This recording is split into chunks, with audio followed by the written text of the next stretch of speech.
comenzó el espíritu navideño, amén. Sí, Señor, te damos gracias. Una estrella anunció que en Belén Jesús nació. Por amor Él descendió, la salvación con Él llegó. Y decimos, iglesia, angelicales voces proclaman hoy su nombre, Rey de paz, Salvador del mundo. Gracias, Señor, por tu vida. Siendo Dios, se encarnó, la humanidad Él rescató, sentado en su trono está Jesús el Rey de majestad. Sí, Señor. Angelicales voces proclaman hoy su nombre, Rey de paz, Salvador del mundo. Y decimos, Santo, Santo, Santo. Gracias, Señor. Santo, Santo, Santo, Jesús, te adoramos, Rey de paz, Salvador del mundo. Venid y adoremos, venid y adoremos, venid y adoremos. ¿A quién adoramos? A Cristo el Señor. Y decimos, iglesia, venid y adoremos, venid y adoremos, venid y adoremos a Cristo. Una vez más, iglesia, vamos, aleluya. Venid y adoremos, venid y adoremos, venid y adoremos. Decimos, venid y adoremos a Cristo el Señor. Venid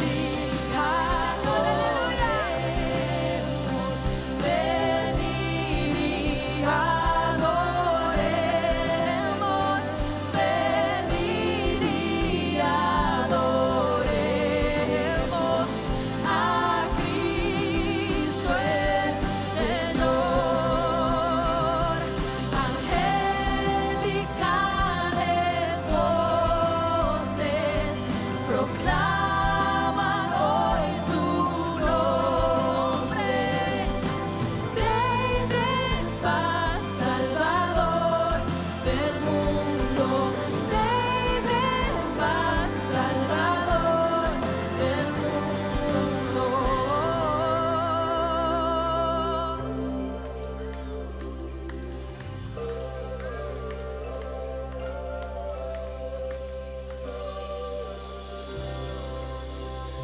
Gracias, Señor, gracias, gracias.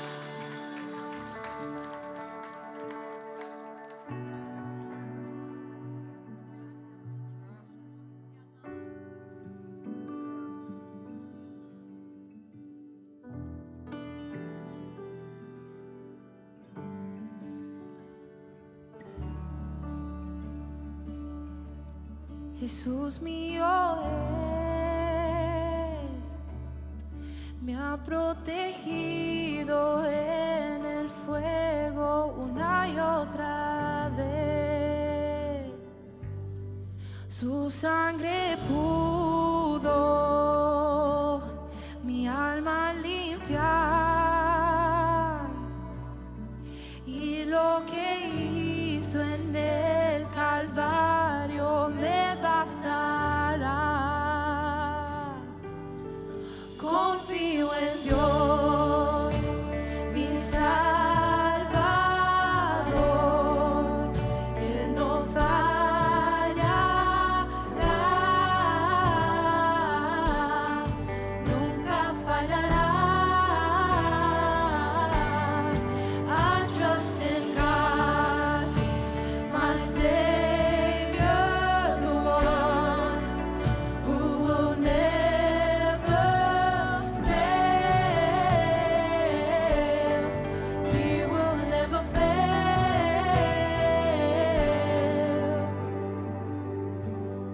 Siempre rendido a su voluntad.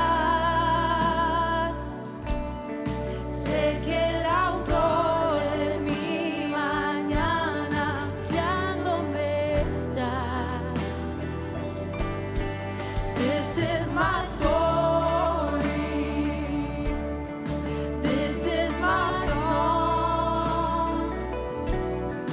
Praising my risen King and Savior all day long.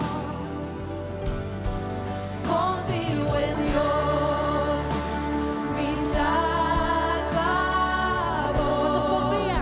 que no fallará, nunca fallará. I trust in God, my Savior, the one who will never fail.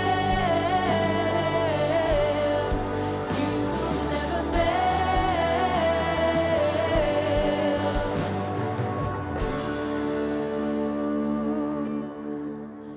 Oh yeah, te buscamos.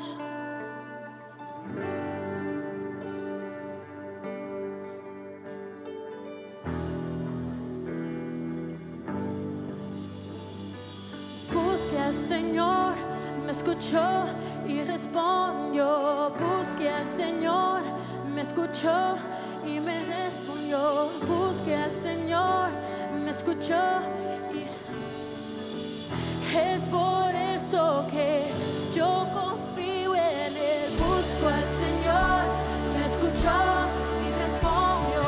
Busqué al Señor, me escuchó. Como iglesia nosotros pedimos. Busca al Señor, le buscamos a Él y decimos: Jesús, abre las puertas.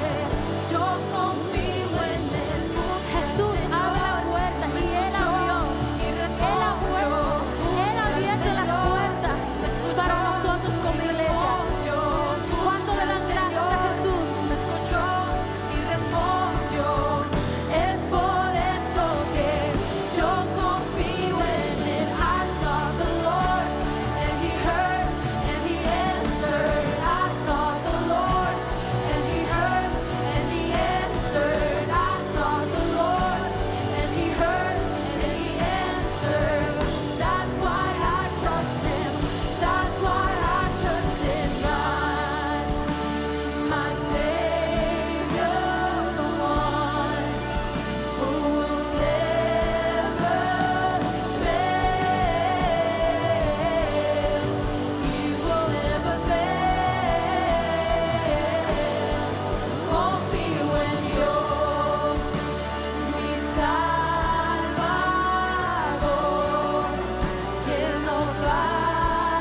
trust in God, my Savior, the one who will never fail. He will never fail.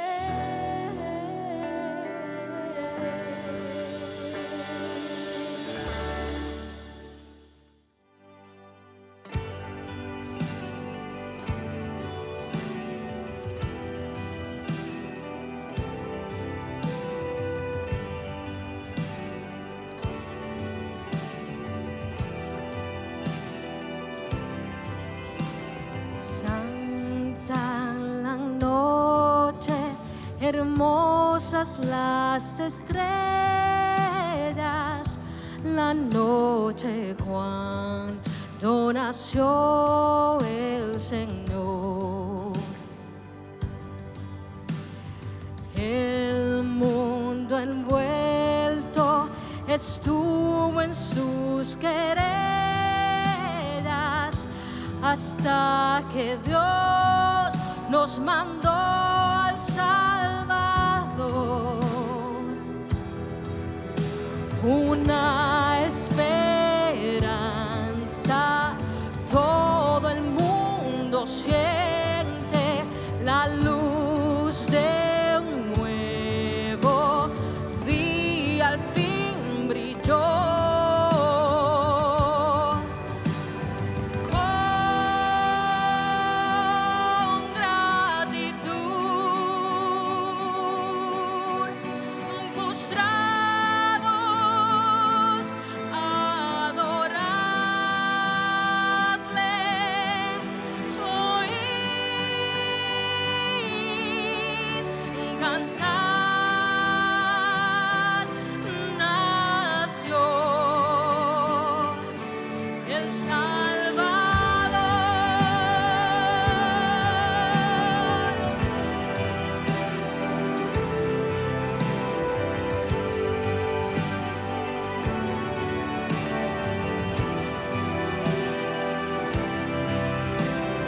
Nos enseñó a amarnos uno al otro, su ley nos dio, su evangelio de paz. Él nos libró y rompió las cadenas, y en su nombre cesó la opresión. Las gracias damos con alegre canto al Rey de Reyes.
titulado Predicho, el nacimiento de Jesús, ¿no? Según el profeta Isaías. Saben que hoy 2 de las 4 canciones que cantábamos hablaba de que Dios cumplía o cumple sus promesas. ¿Cuántos lo creen?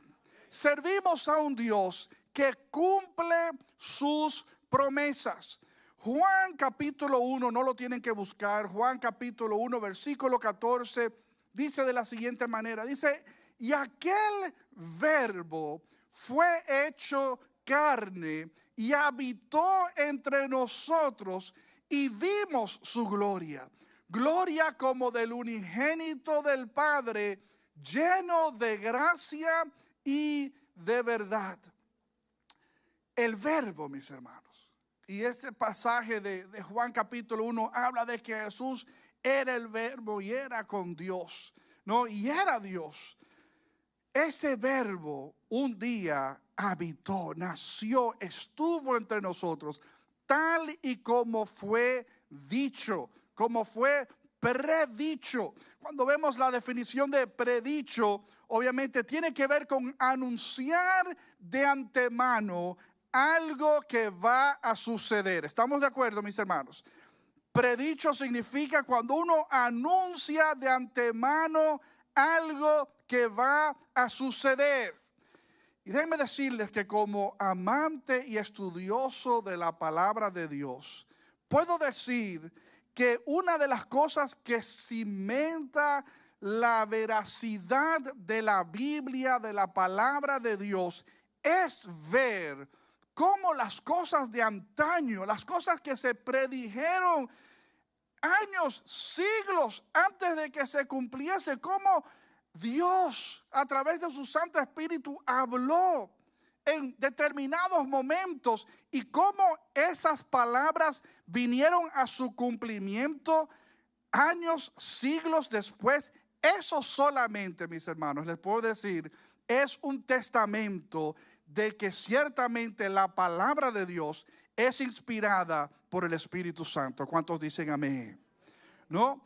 Esas palabras que fueron predichas, un sinnúmero de cosas que se dijeron con respecto a la persona de Jesús, que inclusive se calculan unas 300 profecías, o sea, 300 enunciados, 300 referencias a algo que años después Jesús iba o a decir o a hacer o a participar. Cosas tenían que ver directamente con su persona, con su nacimiento, con su ministerio, con su muerte, con su resurrección, con elementos, detalles misceláneos, para que todo eso, mis hermanos, se haya dicho en un momento y años después se haya conjugado y materializado.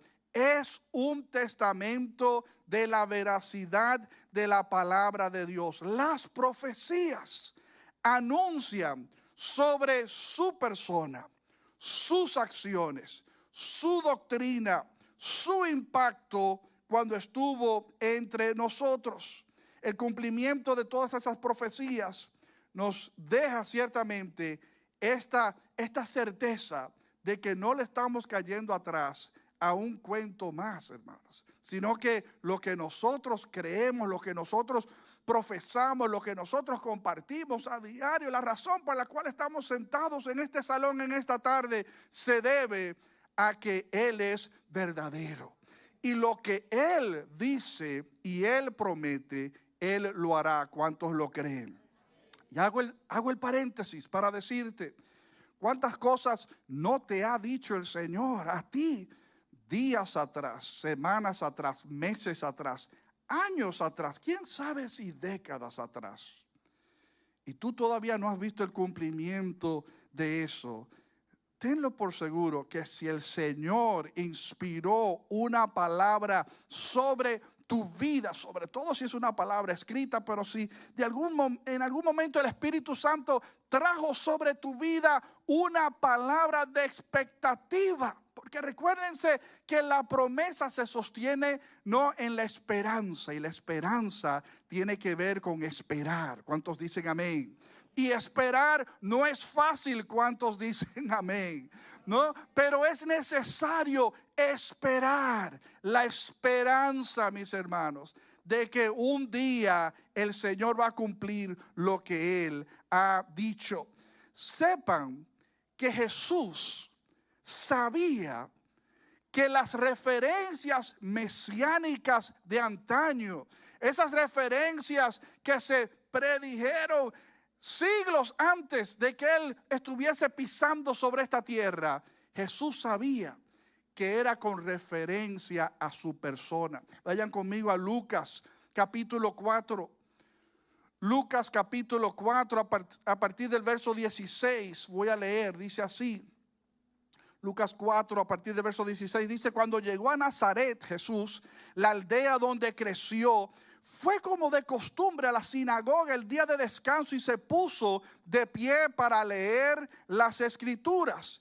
Le dieron el rollo del profeta Isaías, que es el libro del profeta Isaías que vamos a analizar en esta semana y la semana que viene. Le dieron el rollo del profeta Isaías y Jesús lo desenrolló y encontró el lugar donde está escrito lo siguiente: el Espíritu del Señor está sobre mí, porque me ha ungido para llevar la buena noticia a los pobres. Me ha enviado a proclamar que los cautivos serán liberados, que los ciegos verán, que los oprimidos serán puestos en libertad y que ha llegado el tiempo del favor del Señor. Lo enrolló de nuevo, se lo entregó al ayudante y se sentó. Todas las miradas en la sinagoga se fijaron en él. Después Jesús comenzó a hablarles.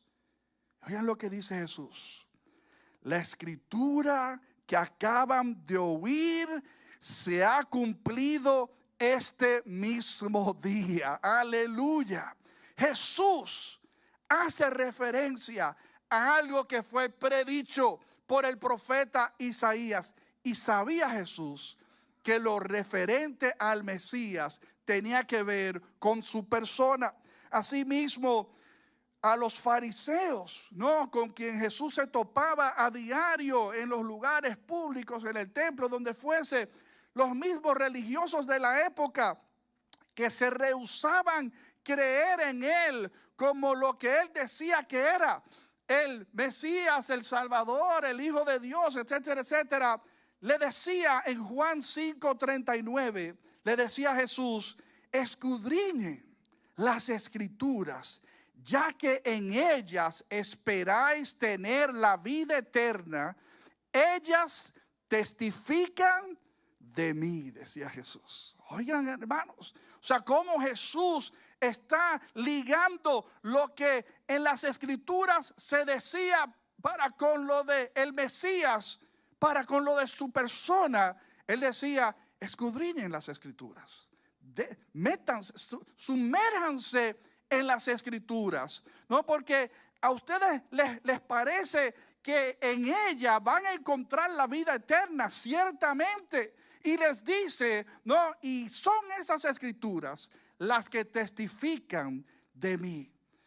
Cuando uno lee, digamos, el Evangelio de Mateo, ustedes saben que Mateo, Marcos, Lucas y Juan, los 4 evangelios, fueron escritos a diferentes públicos. Mateo fue escrito pensando específicamente en una comunidad judía, de origen judío, de práctica judía, a diferencia, digamos, de un Marcos que le escribió a un público gentil. No, Mateo por eso es el evangelio que más paralelos, más referencias hace precisamente a lo que se había predicho antes. Y hay toneladas de referencias al Antiguo Testamento haciendo referencia de que fue dicho muchos años atrás esto, y entonces esto se vino a materializar en Jesús en este momento, con esto que dijo, con esto que hizo, con esto de lo cual participó. profecías que anuncian a Jesucristo cientos y miles de años antes, ¿no? Inclusive a nivel de estadísticas, mis hermanos, cuán difícil es, ¿no?, que estas cosas se den sin una intervención divina. Digan conmigo, intervención divina. Hay una intervención divina que sostiene lo dicho, lo inspirado por Dios sobre los hombres y las mujeres de antaño, para que entonces Dios en su divina administración de esa palabra, del momento en que fue emitida o escrita, sentada, al momento en que se materializa, aunque sea años después, si Dios lo dijo, se va a dar. ¿Cuántos dicen amén? Déjenme rápidamente en esta tarde hacerle algunas referencias de algunos de esos paralelos de lo que fue dicho anteriormente y cómo se cumplió en la persona de Jesús, porque realmente es fascinante. Digamos, su nacimiento en Belén. Miqueas 5:1, no lo tienen que ir buscando, lo voy a leer rápidamente por asunto de tiempo, pero lo pueden ir anotando. Miqueas 5:1 dice: y tú, Belén Efrata, tan pequeña entre los clanes de Judá, de ti me nacerá el que debe de gobernar a Israel. Sus orígenes se remontan al pasado, a un tiempo inmemorial. Mateo 2:1 dice: cuando nació Jesús en Belén de Judea, bajo el reinado de Herodes, unos magos del oriente se presentaron en Jerusalén. Fíjense, con respecto al lugar donde había de nacer el Mesías, se dijo años antes y años después se dio el lugar del nacimiento, que el nacimiento iba a ser de una virgen. Isaías 7:14, el profeta en cuestión, ¿no? Por tanto, el Señor mismo, dice Isaías 7:14, el Señor mismo os dará señal. He aquí que la virgen concebirá y dará a luz un hijo y llevará por nombre Emanuel. Y Mateo 1:18 en el Nuevo Testamento dice: el nacimiento de Jesucristo fue así, estando desposada María, su madre, con José, antes que se juntasen, se halló que había concebido del Espíritu Santo. O sea, aquí una muchacha, María, desposada, comprometida, pero virgen, no tocada por hombre alguno, recibe de modo divino, ¿no?, ser la recipiente de portar esta criatura en su vientre. Por ejemplo, la matanza de los niños que se dio poco tiempo después, algunos de 2 a 3 años después del nacimiento de Jesús, ¿no?, que dice Jeremías 31:15, así habla el Señor, escuchen, en Ramá se oyen lamentos, llantos de amargura, es Raquel que llora a sus hijos, ella no quiere ser consolada porque ya no existen. Y obviamente en Mateo 2:16 vemos que Herodes entonces, cuando se vio burlado por los magos, se enojó mucho y mandó matar a todos los niños menores de 2 años que había en Belén y en todos sus alrededores, conforme al tiempo que había inquirido de los magos. O su huida a Egipto, su predicación en Galilea, el desprecio del pueblo judío, su entrada triunfal a Jerusalén, la traición por uno de los suyos, que fue vendido por 30 piezas de plata, fue predicho años, siglos antes. Y se cumplió luego en la persona de Jesús, que el precio sería devuelto, que durante sus juicios se iba a mantener en silencio, que sufriría por los demás, que iba a ser crucificado entre malhechores, que sus manos y sus pies serían perforados, que sería escarnecido y que sería despreciado, que le darían beber, no vinagre, que su costado iba a ser traspasado, que sobre sus ropas iban a echar suertes, que ninguno de sus huesos iba a ser quebrado, que iba a estar sepultado en tumba de rico, que resucitaría después de su muerte, que ascendería al cielo. Mis hermanos, ¿cuántas referencias no hay de lo que fue predicho, dicho años antes con respecto a Jesús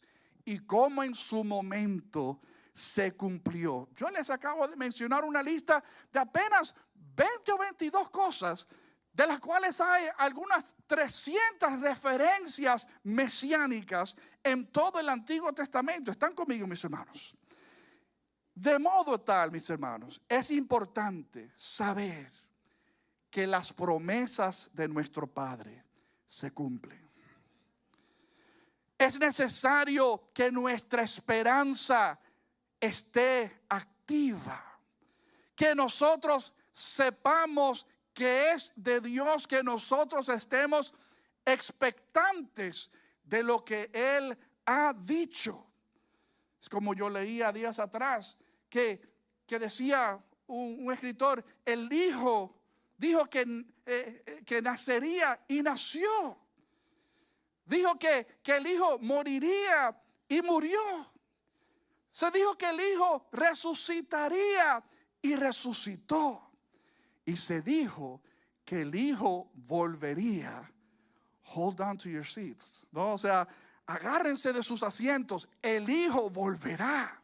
O sea, así como Dios ha dicho con respecto a la persona de Jesús y ha cumplido lo dicho, sépase, mis hermanos, que igual Jesús volverá. Esta es parte de la promesa y la expectativa, la esperanza gloriosa que tienen los hijos de Dios.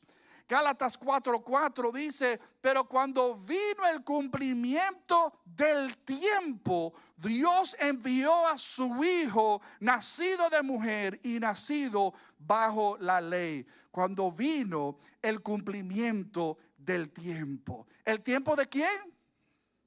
El tiempo de Dios. Cuando vino el cumplimiento del tiempo de Dios. En su tiempo, mis hermanos, que es perfecto, que si fuera según nuestro reloj, era para ayer, hace rato, Señor, date prisa. El tiempo de Dios es perfecto.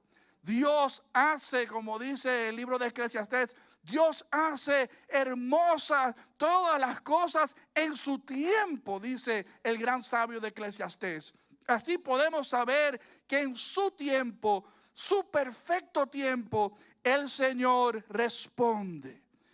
Dios da una promesa, crea una expectativa, alberga uno la esperanza y uno puede descansar en lo que Él ha dicho. El pueblo esperó la llegada de este Jesús, el nacimiento de este Hijo que se nos iba a ser dado.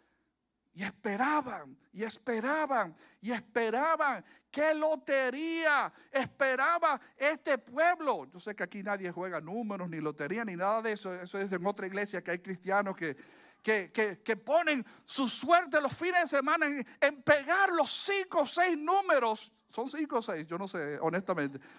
Sí, yo sé que si uno por lo menos pega 4, se lleva por lo menos $3,000, yo algo así. O más. Dice Alberto, no, para ser más exactos son. Asegúrate de diezmar, entonces, si vas a ahogar, diezma. Entonces, saber, mis hermanos, saber. O sea, que había una expectativa de que una mujer iba a ser agraciada, que una mujer iba a ser bendita entre todas las mujeres, que no iba a nacer ese Mesías, ese Salvador, por medio de 5 vientres, que era un hijo, el unigénito, ¿no? Hijo de Dios. Y una mujer iba a ser la agraciada. ¡Qué lotería, mis hermanos! ¡Qué bingo, Señor!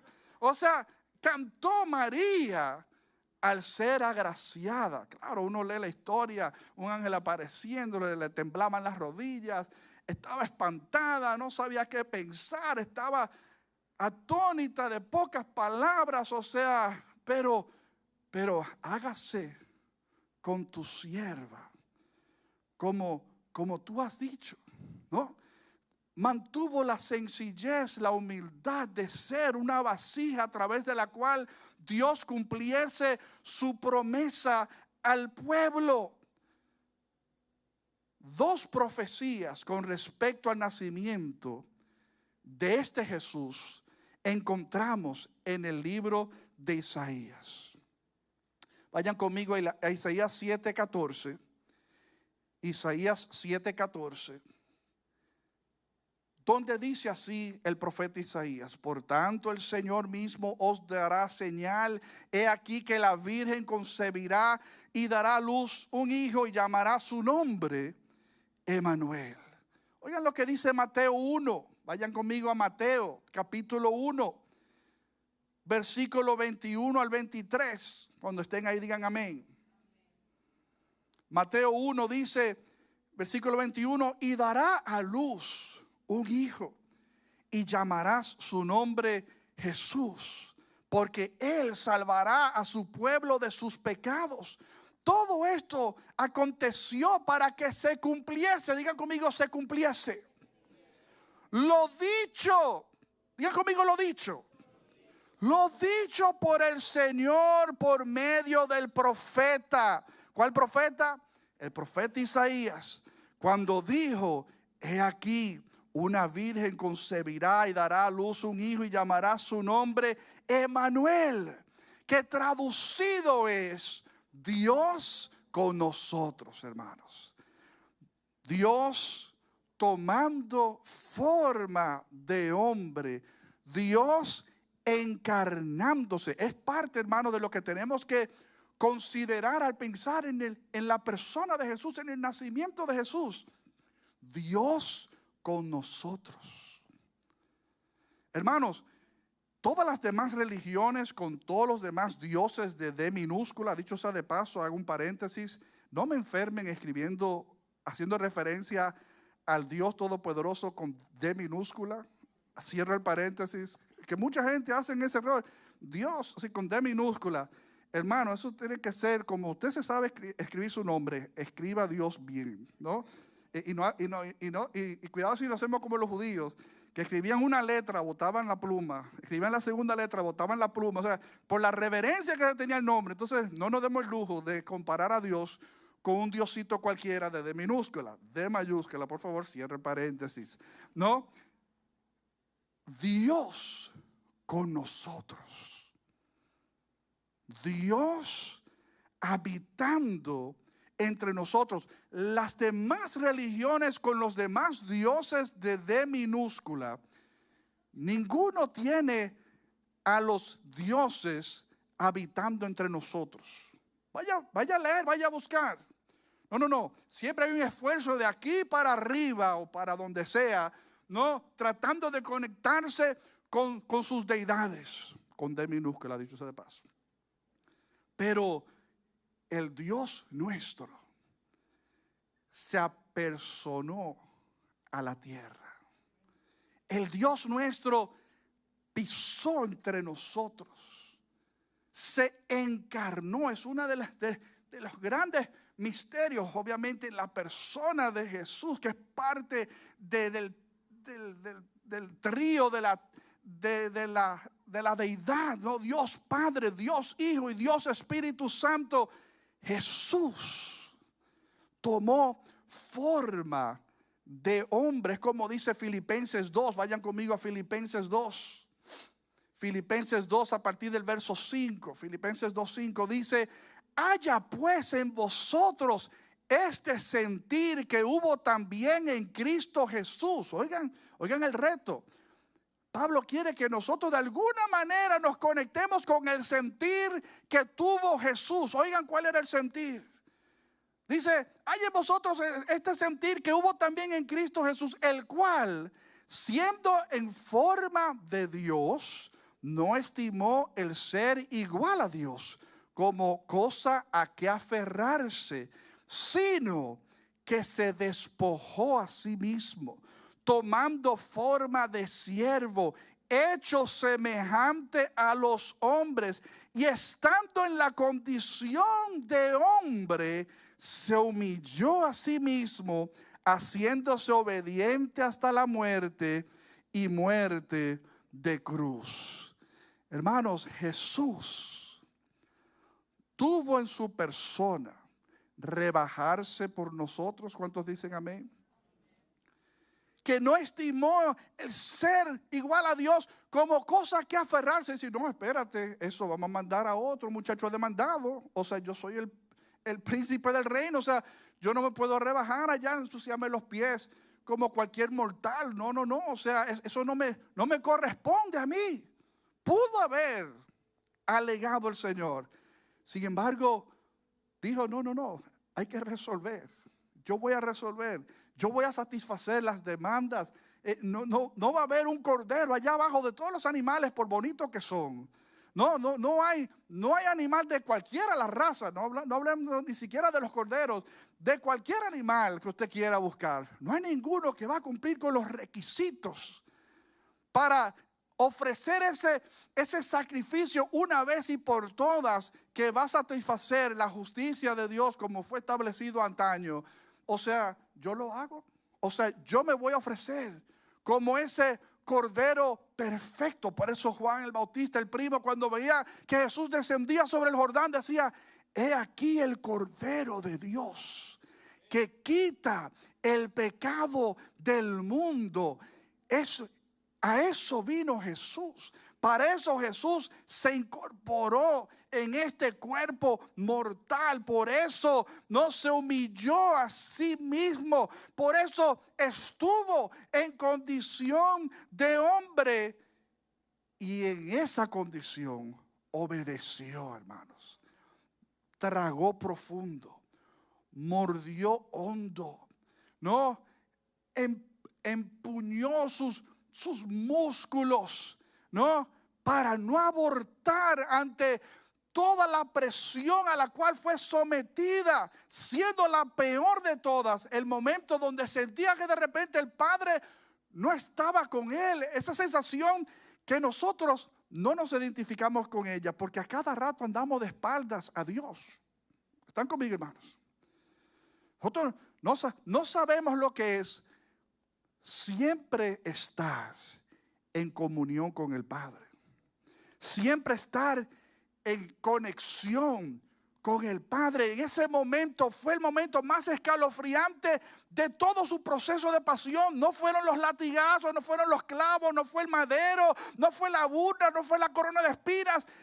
El abandono que sintió, Padre, Elí, Elí, lama sabactani, Padre, ¿por qué me has desamparado? Sintió que Dios se recogió y dijo, sobre sus hombros está reposando la maldad, los pecados, y no puedo mantenerme en comunión, en contacto con Él. Tengo que retirarme. Ese momento, hermanos, fue el momento donde más profundo clamó nuestro Señor. Este Jesús se encarnó, Emmanuel, Dios con nosotros. Déjenme ir rápidamente y leerles para entonces continuarlo la semana que viene.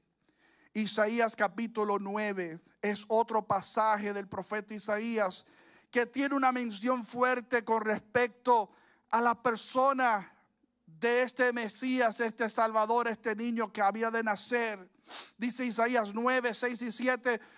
Porque un niño nos ha nacido, hijo nos es dado, y el principado sobre su hombro, y se llamará su nombre admirable, consejero, Dios fuerte, Padre eterno, príncipe de paz. Lo dilatado de su imperio y la paz no tendrán límite sobre el trono de David y sobre su reino, disponiéndolo y confirmándolo en juicio y en justicia desde ahora y para siempre. El celo de Jehová de los ejércitos hará esto. Hermanos, hará esto. El Dios nuestro celoso es el que promete a través del profeta Isaías que Él hará esto, que nos va a dar este hijo prometido. No iba a ser una diligencia nuestra, hermanos. No era nada que nosotros pudiésemos canalizar o hacer. Todo reposaba en el amor con que el Padre nos había amado.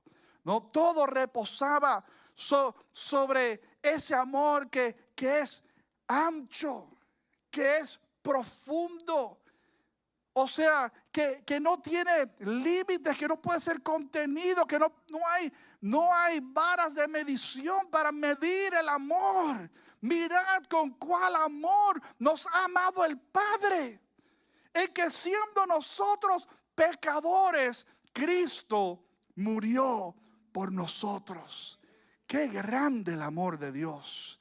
Qué grande el detalle de Dios para con nosotros.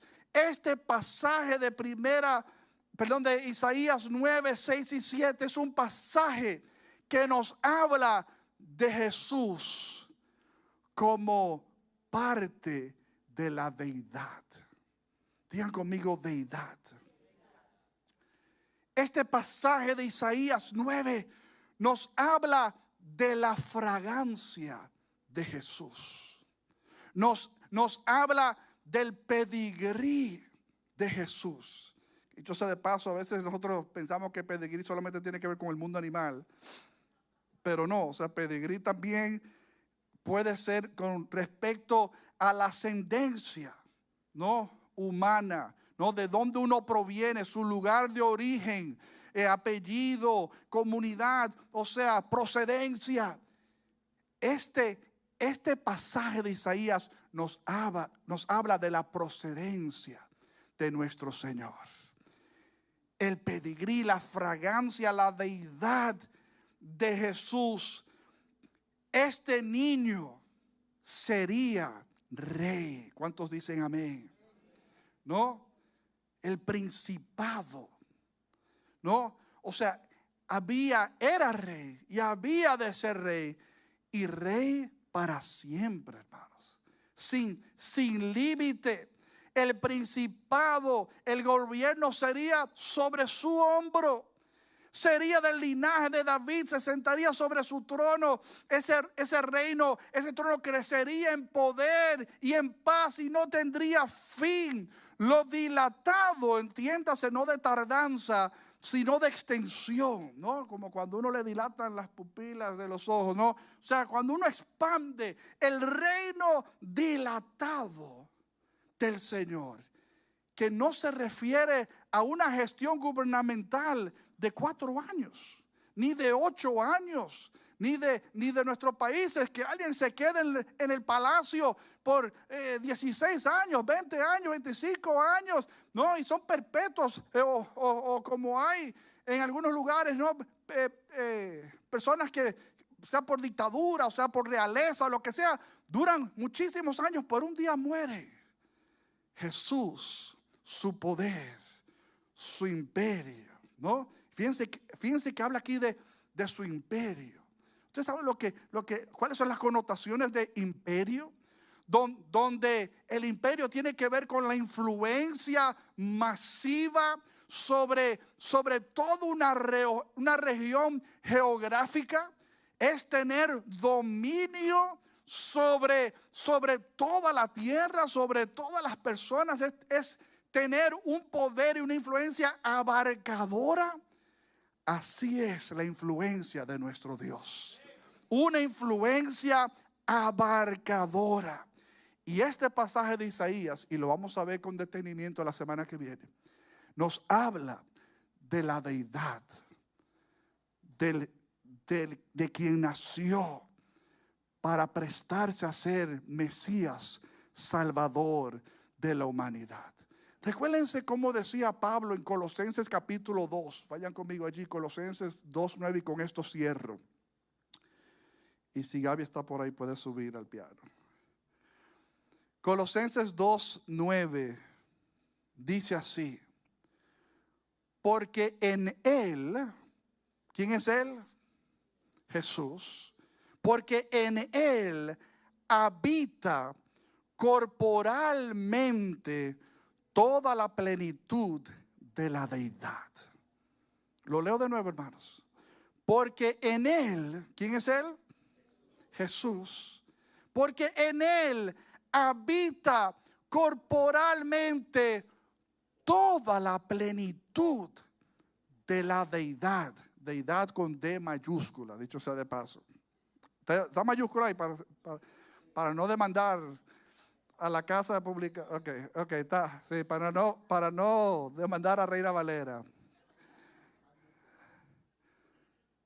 En Él habita corporalmente, hermanos, toda la plenitud de la deidad. Ese es un pensamiento, hermanos, sumamente revelador.